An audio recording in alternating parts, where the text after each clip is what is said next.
If all of your leadership are boomers or Gen X, they don't engage with brands the same way Gen Z does. There were so many people that thought that somehow we engineered this, that we asked her to do it or something. Why would we ask someone to post negatively about us? Just being resilient. I think that is one of the traits you have to have in people that work in social. You just have to have people that don't take no for an answer.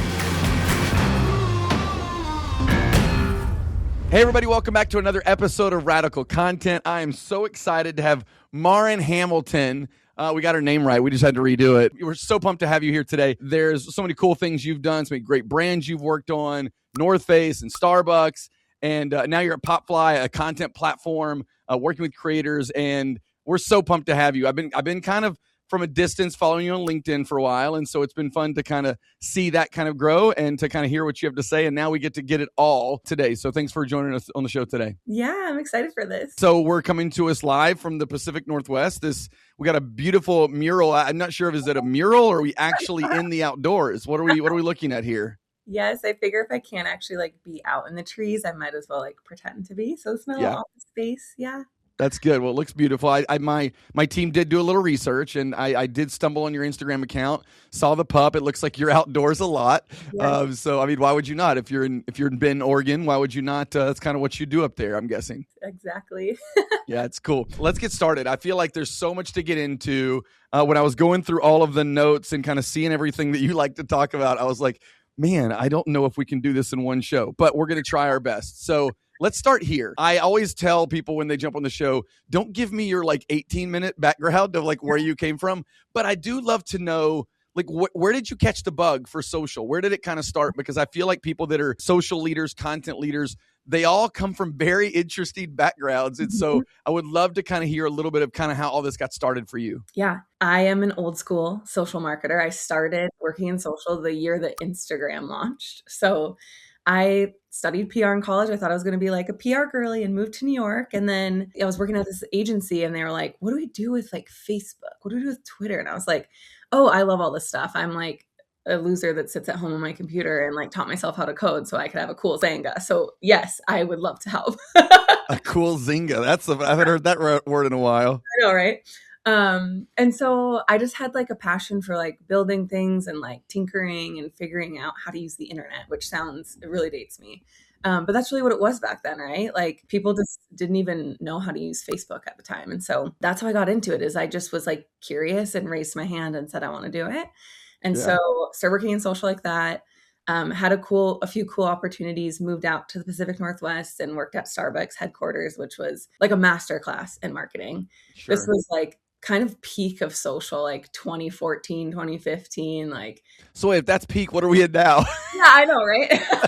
And then had an awesome experience there, then went and worked agency side for one of their agencies, and then found my way to the North Face, which was an incredible experience leading their social teams. And like you said, now at Popfly, working with outdoor creators. So cool. And what a great story. I relate to it a little bit. I didn't volunteer. I didn't raise my hand. I was voluntold. Yeah. I was a former radio guy that went to work at EA Sports, and then they cut this game we were working on, and they're like, "What do we do with these content people?" I didn't know I didn't know I was a content person. I was a radio producer, and they were like, "Well, this thing called social media is kind of catching popularity. This is 2006, so this is early Twitter, early Facebook. You don't have to call me old. We don't have to go there. I'm a young 46. I'm thriving and living my best life." But I always had this interesting thing that I thought was fun about social, which was if brands can be creative enough and build relationship enough, they can actually build their own audience. And that still, to me, is something that drives me, both what we're doing with Maverick and some of what we're doing with some of the clients that we work with. And so I'd love to know, what is it? I heard the tinkering, and I'm a tinkerer too. But what is it that made you kind of fall in love with the actual craft of social? I think it was really the creativity and the community aspect. Being able to just be because back in the day it was very, there weren't processes for social, paid social didn't exist. We were just figuring it out. I'd be what do we post today? And you'd get to brainstorm and get to come up with innovative different ideas. And so that side of it, I think, is what drew me in. And I try to bring that side to all the teams that I manage now is creating a culture of collaboration, truly having brainstorms. I feel like the art of brainstorming has kind of been lost. And it's like, you don't have to go with just the first idea. I think that's why we see a lot of these brands jump on a trend and execute it in the exact same way, because they just thought of the first idea and they were like, we have to move fast, instead of like, just give yourself like 2 hours in a room together and you can figure out something even better. Yeah. And then the community side, like, I just thought it was so cool how you could post something and impact someone's life through it. We'll get back to kind of your point of view about brainstorming and about kind of original creative. It feels like that's something that we're going to spend some time talking about. How do you pursue true originality? But I remember in the early days, like Forrester would come out with these things that were like, this is when it was trying to become more mature. And they would be like, this is what a brand looks like if you're like super immature. And this is one that looks like real mature. You've got crisis management guidelines and you've got all this stuff. I always hated those things. I felt so behind, but they also helped me. They helped me develop the maturity of, our organization. I spent, 11 years building the social team at Universal Parks and Resorts. When I got there, it was 2. When I left, it was 24. That was social content and influencer by the time I left. So it wasn't just social. So those of you out there that want to throw stones at me for having a lot of resources, just know there was a lot that we were doing. But I say all that to say, those early days when you were figuring it out and these research firms were out there trying to tell you what great looked like. It took a while, and now we're in a different era of social. And so I'd love to know, in your mind, where are we today? Right? Like there was a day where it was a lot of testing and community focused. There's been a lot of kind of spikes. There's been new channels. Yeah. What does social look like today, and how is it different from when it was what it was back in the day when we were young? Back in the good old days. Yeah. The biggest difference I see is that brands have finally realized that brand is social and social is brand. Oh my God. And can we say that again? Yeah. And I have to credit Nikita Walia on that, because she like wrote a Substack on this like 6 years ago. And I remember reading it then and sending it to people who were like, no, I don't believe it. Like even 5 years ago, I think people couldn't come to terms with that. And now finally brands are like, okay, it's all just one thing. Like we don't need to like have a brand campaign and then have a social campaign. We need to have everyone just work together. But that still exists everywhere. Like that's the hard part, right? Like I know me and you can say that, and we understand what it's like when a brand campaign gets developed and then it gets brought to the social team to say, hey, push this out on social, right? Like we all know the tension in our chest that happens when that happens. But I will, first off, you got to send me the link to the Substack, because I never saw it, a handful of years ago. Yeah. But I talk about this a lot, right? I talk about that social's at the center of brand, and brands that have a lot of times younger leaders like exist like that. And then, like it or not, some brands with some legacy, older leaders, social is on the side. It's adjacent. It's the after fact rather than the center. Has there been anything that you've seen like that's kind of identified, why it still might be on the side for some brands, and why sometimes it feels like it's like core right in the middle? Yeah. It's hard because I think it really has to do with the people inside the organization. You have to have a really strong social media leader that can get everyone on board with that. Because like you said, in most orgs, not everyone's going to be receptive. Like you're still going to have to sell that in and convince people that that's true in a lot of organizations. Yeah. And it's just a different way of engaging with the brand generationally too. Like the way that millennials engage with the brand versus Gen Z versus boomers versus Gen X, right? Like we all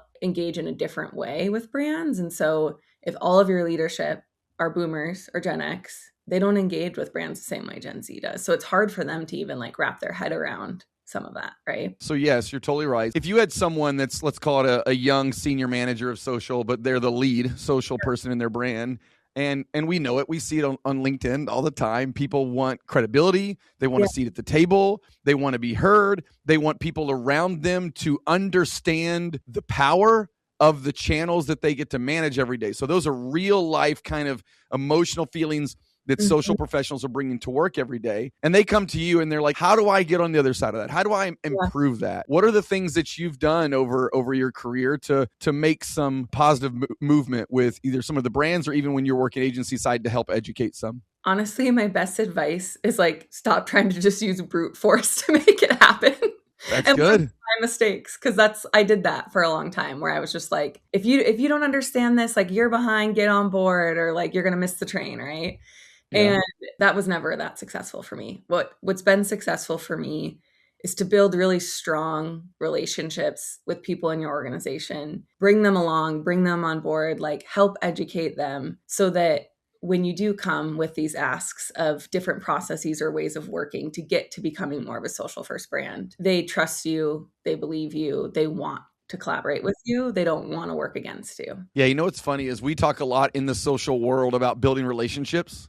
Yeah. Externally and community externally. Sometimes how we manage ourselves internally to build relationships and build community is the thing that will unlock so much else, right? I mean, you could say like pilots and educations and presentations, and there's a lot of things you can do. There was a book that I read one time. I actually recommended it this week. It was The Things That Got You Here Won't Get You There. It was a leadership book. Mm-hmm. But what it talked about a lot was when you get to a certain level, you stop being directly focused on your team down and what you can control, and you start to look across the organization at the peer level. Well, that's great advice for a director, senior director, VP. That's really good. When you're below that, the tip that I would say that's buried in there is, how are you looking across at the peer level, and how are you building those relationships, and then want to bring you into the rather than the brute force, because I've done that too, and it does not work well. One thing we did that was really successful at the North Face was actually bringing all of those teams together to actually build our social playbook.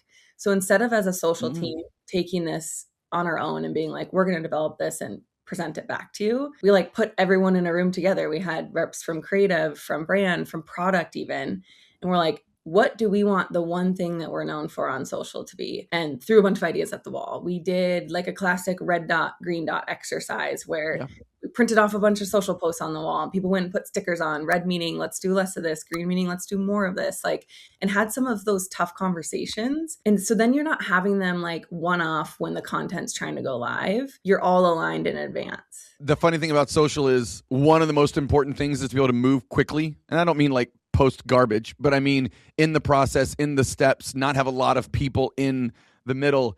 I've never done that, by the way. That sounds awesome. It sounds time consuming, and it's one of those things like you have to put in the effort, but it sounds like a great mechanism for internal trust and internal PR to get everybody on board. So then when you are doing those things and trying to get people on board for the cool thing you want to do, they're there and they've been there from the beginning because you involved them. I think that's a great idea. So we gave a lot of career advice there. Wow, we're starting with just trying to help people do what they want to do. But there's also a whole other side of what we do every day in social, and I want to go back a little bit to the North Face is what it sounds like how I'm supposed to say it. Right, the North Face. Great. Obviously, you guys did tons of stuff, but there's one that rose to the top that everybody talks about, and I want to just hear the BTS on it all, right? So I'm talking about the viral rain jacket kind of moment. Yeah. So for those that don't know, tell us what happened and how you kind of reacted. Bring us behind the scenes of kind of what happened, and I'd just love to see what we can learn from that moment. Yeah, such a fun experience. So this girl, Jen, posts herself hiking in New Zealand, and she posts a video and she's like, what the heck? My rain jacket's not keeping me dry. I want North Face to show up and bring me a new one. And I think she even said, like, I don't want you to just like mail me this to my home address when I get home. Like, I want you to show up and bring me a jacket. And so it's like a Friday afternoon, and all of a sudden it starts going viral. Keep in mind, this girl had never posted a single other piece of content to TikTok. There were so many people that thought that somehow we like engineered this, that we asked her to do it or something. Like, why would we ask someone to post negatively about us? That's crazy. But had no other content, just one-off post this video, had no expectation, thought, oh, I'm just going to post this to like my friends. And then all of a sudden it's racking up millions of views. And so I had an amazing social media manager on my team, Katie Baudreau. She's still working on a ton of cool stuff at the North Face now. And she flags it to me. She's like, what should we do? And we watched the video, we keep watching. I'm like, well, why don't we just meet her demand? Why don't we actually just show up with a jacket? And so I call our CMO at the time, Sophie, and I'm like, hey, Sophie, this is what's happening. Can I send a helicopter with a jacket? Oh my God. And this is what goes back to like building the trust, is our CMO literally said, go have fun. And I was like, hell yeah, let's do it. And so of course, that's not something you can do instantly, right? And so again, going back to the art of brainstorming, like it took us a while to get to that. Like we spent like probably at least a good like hour, 90 minutes being like, what are all the ways that we could execute this that would be interesting? We knew from the beginning, the biggest priority was just like making it right to the customer. So that was the priority, is like getting her a new jacket, however we did that. And then we're like, if there's a way to make a cool social moment happen alongside that, amazing. So we slid into her DMs. We're like, hey, we're getting you a new jacket, but do you want to like do something kind of fun? And she was like, okay, sure. So we get on a call with her from literally across the world. And we're like, so we've called 17 helicopter companies to find one. um, and we're gonna bring you this jacket. And so we did. We flew via helicopter. We have a store in New Zealand that was able to get an amazing, incredible jacket, not just a new one, but like top of the line, and drop it off to her on her hike. How did they drop it off? Did they like just like lower it on a rope? Did like a Yeah. Navy SEAL like drop down and hand it to her? So we got one of our athletes involved. So the Northeast has this incredible athlete team, and Jossie Wells is local to New Zealand. And so we're like, hey, do you want to get involved in this? He was like, hell yeah, let's do it. And that's when we filmed the little content piece where you see like him running into the store, he's grabbing the jacket, he goes out, he hops in the helicopter, and then he's the one that jumps out and runs out and gives it to her. And you got a camera there the whole way. And the cool part about that too is like we hired just a local content creator. It wasn't a big production. It was a girl with an iPhone. Sure. She was amazing and did an incredible job. Man, there's so much in this story. And you know, the first one you kind of called it out is the trust of the CMO. Yeah. You know, there's so many social professionals that are going to listen to this and go, "Oh my God, if I only had a CMO that knew my name." But there was so much work done in advance to get to the point where we had the trust, right? Yeah. No, again, like it doesn't come easily. And I think a lot of people want it to come easily, right? A lot of people just think that, come on, this is social. It's 2026. This is a big deal. It should be a big deal. And it's not given to you, right? Like trust and credibility are things that are earned, you know, whether you like it or not. They're not things that are just given to you. And then the other thing I just say is the boldness for you and your team to have the faith that you might be able to do something big. Yeah. I've been in many moments where, a lot of them at Universal, but many moments where something happened and there was an opportunity to do something big or elevate it. And sometimes we did some cool things, but sometimes there can just be an environment of, we could never do that. And you move on and you miss like these magical moments. And so kudos to you and the team for not just kind of grabbing it and finding a way to kind of do something good, but to do something big and great and involve lots of people. But I imagine there's probably a little panic in the early moments, right? Oh. Like before you get to like how do we make this good and let's put the customer first, you're like, do we respond? Do we say, like, just the community management side of it is probably on your mind. And that the fact though that you can take that and turn it into good is just so cool. Yeah, it was a really, really fun experience, like highlight of my career for sure. The other like career advice thing that I'll give from it is just being resilient. I think that is one of the traits you have to have in people that work in social. You just have to have people that like don't take no for an answer. Like the amount of things that we were trying to do where like doors were just closing. Like it was Friday afternoon. So the first thing we do is like reach out to like our Australia, New Zealand marketing team. Well, it's Saturday for them. We don't hear back. I think a lot of social media managers would have stopped there. I'm like, no, call the store. Hello, this is Maren from corporate. Like you don't know me, but I need your help. Like, and you just keep trying and that's why we had to call 17 helicopter companies. Like to get a helicopter that's going to take you up same day is not an easy feat. And this girl, Katie on my team, like, again, she's like, no, I'm going to keep calling until I get a yes. That's how you have to operate if you want to do the big ideas. It's such about the people, right? Yeah. And like having those kinds of people that are that tenacious and like it's like a dog with a bone, right? Like they're just not going to let it go. Yeah. And so who you hire and who you fire really matters. And I know that those are tough aspects, but to be great at anything, that's kind of what it takes. Well, off camera, I want to know how much the helicopter cost. I'm going to try to get that out of you. We're going to talk about creative and brainstorming, but let's start with storytelling.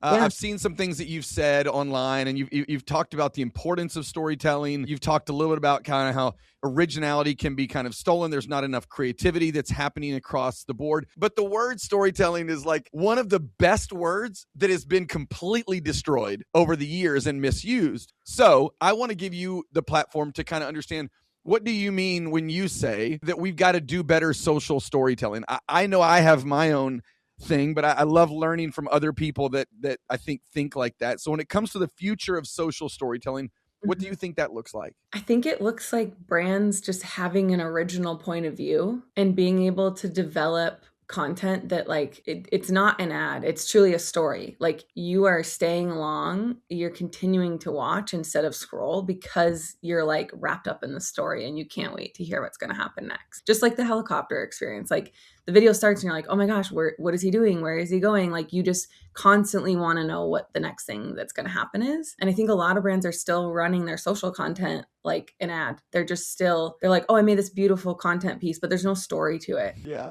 I have this thing that I tell my team. I used to hear this in corporate, at the brand side, and someone would play a video and they'd be like, oh, that's so cute, or that's so clever. And I actually thought, someone that's grown up in entertainment, in comedy, in radio, I learned over time that's like marketing language for that's different than the normal crap we do. So I think I like it rather than saying that's brilliant.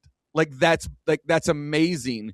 And so, so when you say that sort of thing, like it really resonates with me. So then the question then is, and people have said this before, this is not my phrase, but no one wakes up wanting to follow a brand on social. That is true. That's inherently the challenge. And back in the day, people used to just like the North Face because they liked their clothes. Yeah. And then all of a sudden we started creating content and putting stuff in their feed because we realized that we had this way of doing it.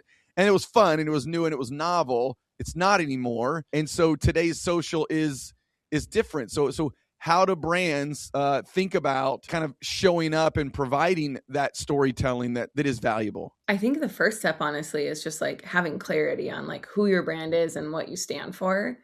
I see a lot of this where brands almost like try to task their social team to solve that for them. And it's like, oh, 100%. And I think it's because they look at the brands like Duolingo, right? And they're like, oh, well, they created their whole brand around social. But that's a really unique case, right? Like most brands are not going to be Duolingo on social. Yeah, Duolingo was like the best thing that ever happened to us and the worst thing that ever happened to us. Because everyone now is like, I want to be like Duolingo. And right. I think Duolingo is one of the most incredible examples of like how to do social right. Sure. They crushed it. They made it original to them. They made it their own story. The problem is every other brand that just tried to copy them, and that's not their fault. Yeah, I think you're right. And I think, I had a guy on the podcast, Mike, that used to be the head of social for Ryanair, who is out now doing his own thing. And he talks a lot about this, right? Like Duolingo had a way in that worked for who they were, what they stood for, and their product, right? It connected to their product. There was a reason for them showing up like that. And so many people, and I might throw my age around a little bit. A lot of younger social professionals want to just steal the strategy and the tactics because it's a shortcut rather than understanding who your brand is. I think one of my hot sports opinions sometimes is I don't think social media marketers are great marketers yet. Yeah. And I think when they grow into that, then it gives them a new set of lenses to look through social. They've always got the philosophy of social and the principles of social well, but then when they start to understand marketing and brand, then you start to connect the dots in those. And then I believe they become kind of their kind of full version of what they can do on the channels. And so I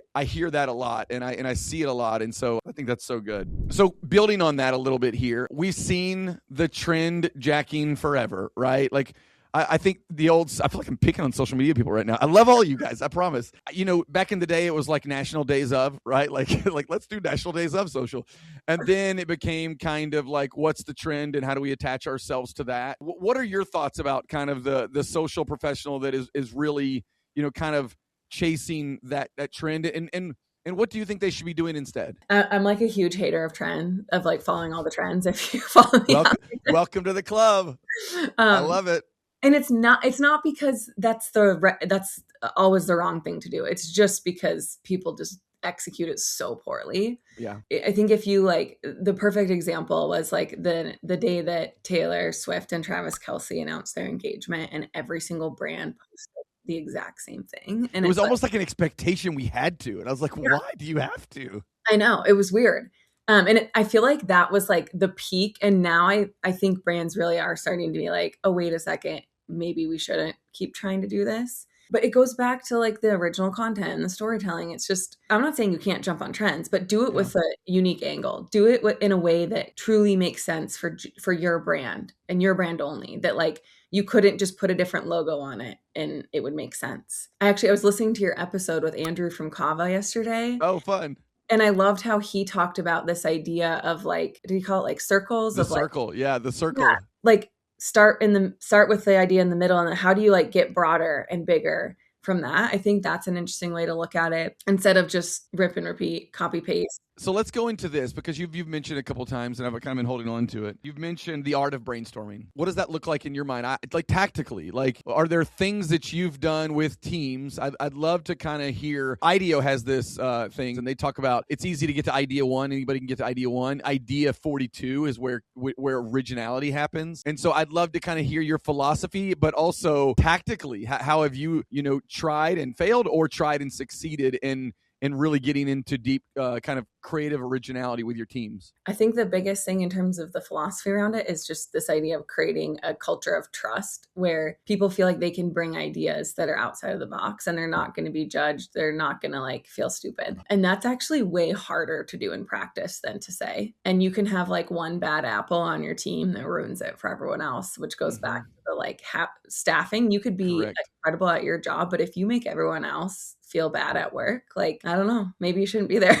But in terms of like execution of it and like the tactile of it, I feel like I had a really cool experience starting agency side and then working at an agency again at like the midpoint of my career, because that teaches you how to do all of these things. And it only clicked for me very recently, like in the past few months, that, oh, not everyone understands this. Not everyone even actually knows how to have a brainstorm.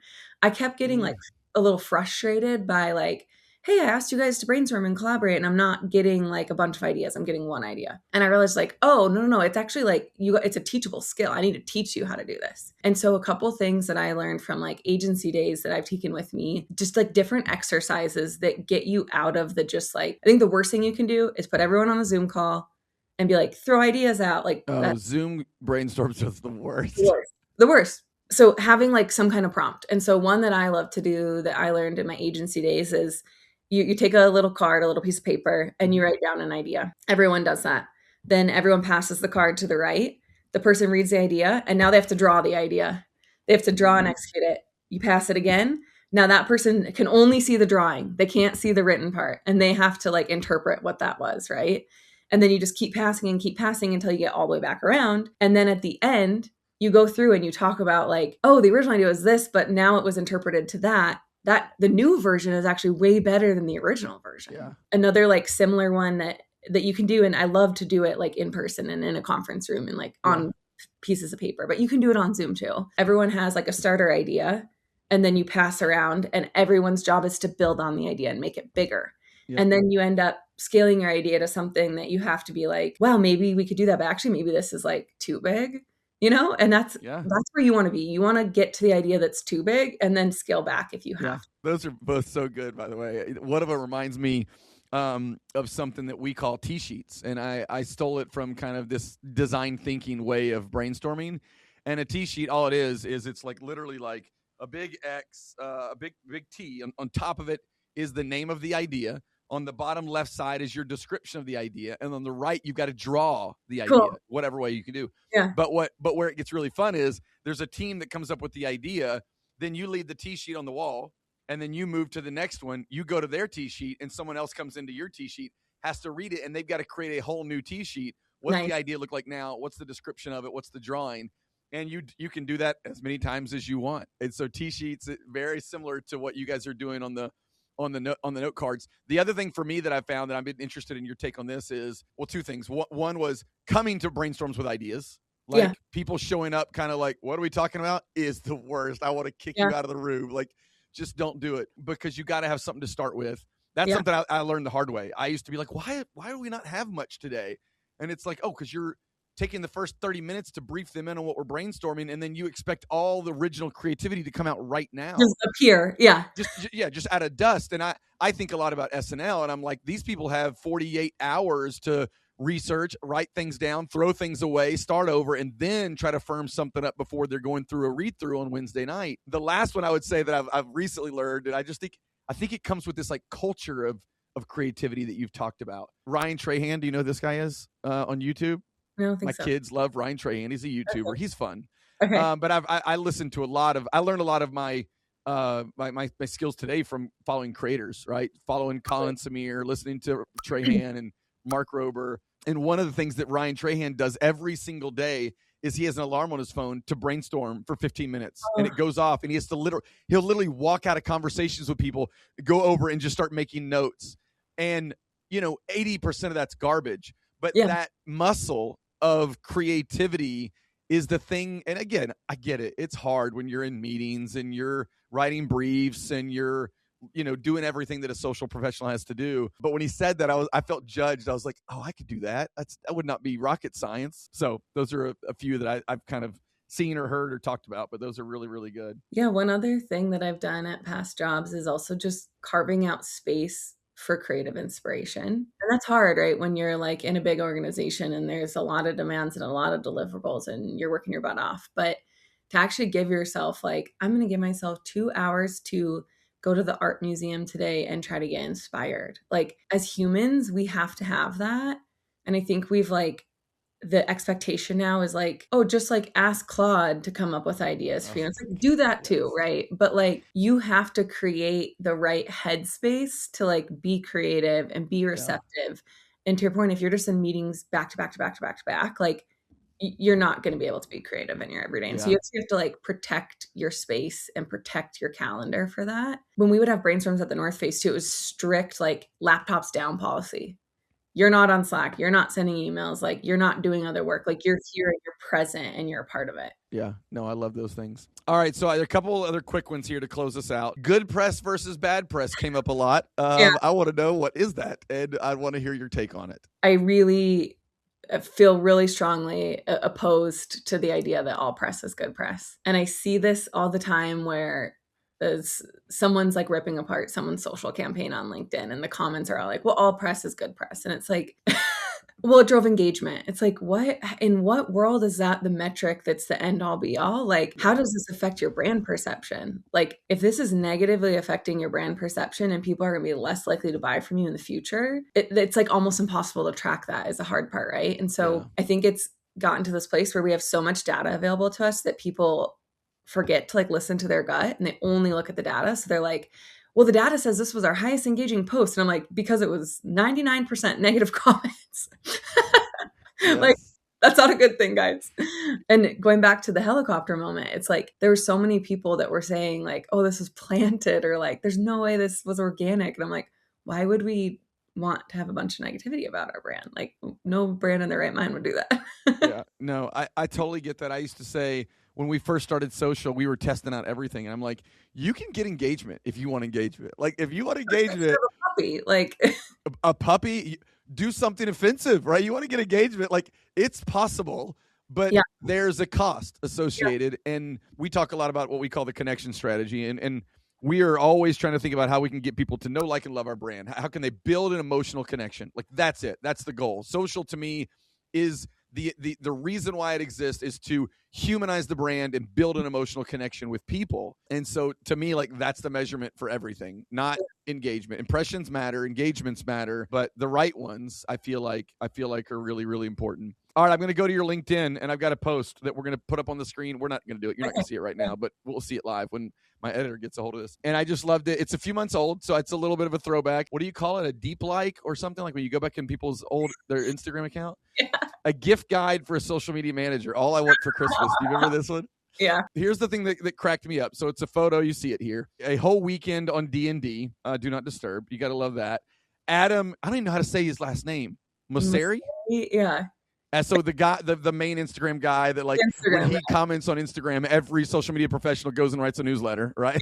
Yeah. One day without internet trolls for those community managers that are out there. An algorithm crystal ball and a raise. I think this is so good. If you're not following Maren on LinkedIn, you should. I think we could do a whole other episode another time, because I want to actually get into. I didn't know the Tillamook Creamery was up there where you guys are. Yeah. And I got to hear about this tunnel beach. Oh, yeah, yeah. You got to come to So she says on LinkedIn, a 90-foot tunnel to get to a beach. I mean, I need to get to Oregon. This sounds amazing. Yes, come visit. Thank you so much. I hope this was fun for you. It was fun for me. Yeah, it was a good time. Thanks. Awesome. That's another episode of Radical Content. Follow her on everything. She does fun stuff on LinkedIn. Appreciate it. We'll be back very soon with more content. We'll see you.